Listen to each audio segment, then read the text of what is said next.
Did you happen to watch the Vince McMahon documentary? I did catch that. Yes. What were kind of your impressions? I think for guys like you and I mean, we kind of knew a lot of that stuff. I don't think there was a whole lot of new ground kind of broken in it.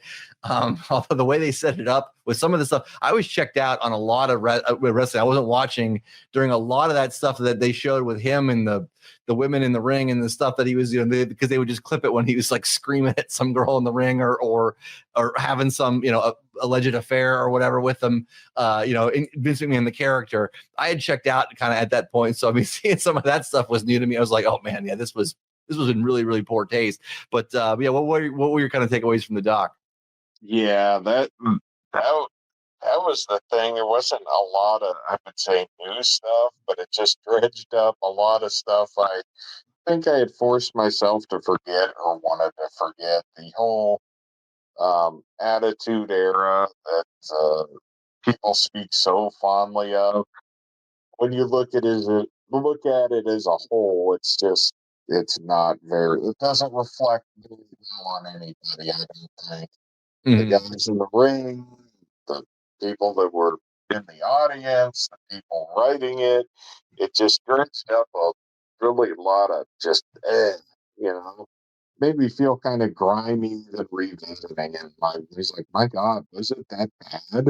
It's kind of like, yeah, I guess it was, Yeah, there was some stuff that they were doing then. And I think what got me, I might have said this before, but what just made me stop watching wrestling was when the Mr. McMahon character made me stop watching wrestling, because when they had him and he was around, he's the boss and he's kind of on the sort of the side piece. It was like, okay, I understand this. I get this. When they stuck him in the ring, and I think when he won a Royal Rumble the one year, and I was like, I'm out. Like, I don't want to see Vince McMahon, the wrestler. You know what I mean? I don't want to see him in the ring. And I think it was, he was screwing, I think, Stone Cold Steve Austin at that point. And I was just like, yeah, I didn't like that whole angle, and they doubled down on that angle quite a bit after that. That was still early on in the whole development of the Mr. McMahon kind of character. So yeah, I'd kind of, from a character standpoint, whatever, the stuff in the documentary, some of that stuff I hadn't seen just because I wasn't watching at that point. I checked out on wrestling, but yeah, but Vince McMahon, he's not going to go down without a fight, though. Apparently, it seems like. I mean, he's still. I'm waiting to see what happens with the the federal investigation. They held off on.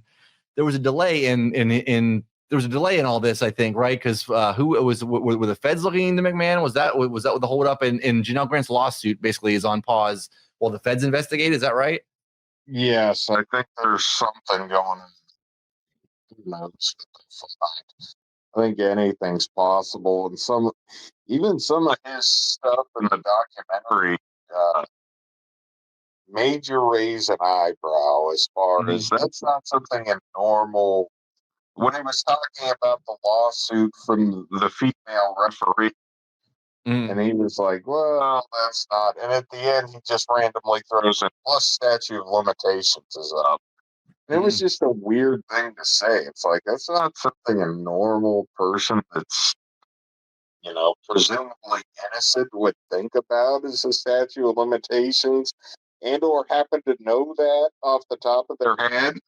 Right. So it was just kind of weird the way he threw that out randomly. Like, you knew that information a little too readily, Who knows? Yeah. Who knows? I got you, man. Yeah, no.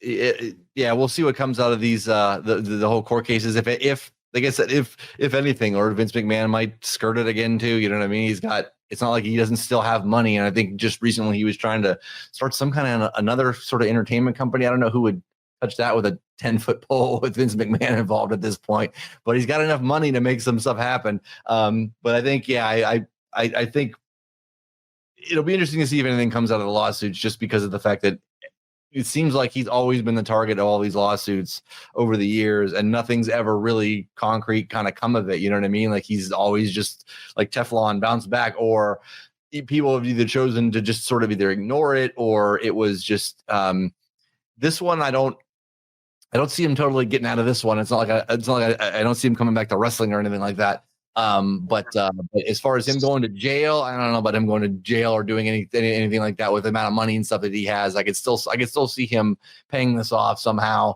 after the fact. Like, well, it just kind of went away. Well, Vince ponied up a ton of cash and and made it stop. So, which seems to be his MO for a lot of things. But yeah, some of the cases and it doesn't sound like, the more you dig into it, the steroid one brought by the government was particularly strong. It's just the government was used to people folding the second they brought any sort of allegation against them. And just on the surface, it seems like a really tough one to prove. So, later, was he directing? It's hard to get that piece of evidence that proves he was telling the doctors to prescribe things to people. You know what I mean? It seems right. like a really tough, unless you have. I think that's what they thought they had Hulk Hogan, that kind of backfired. When you watch the documentary, I think they thought that was going to be that piece of it. But, this one, I don't think he's getting out of this one. This one's pretty bad. Those text messages alone, seem pretty damning. Yeah, That's like the smoking gun.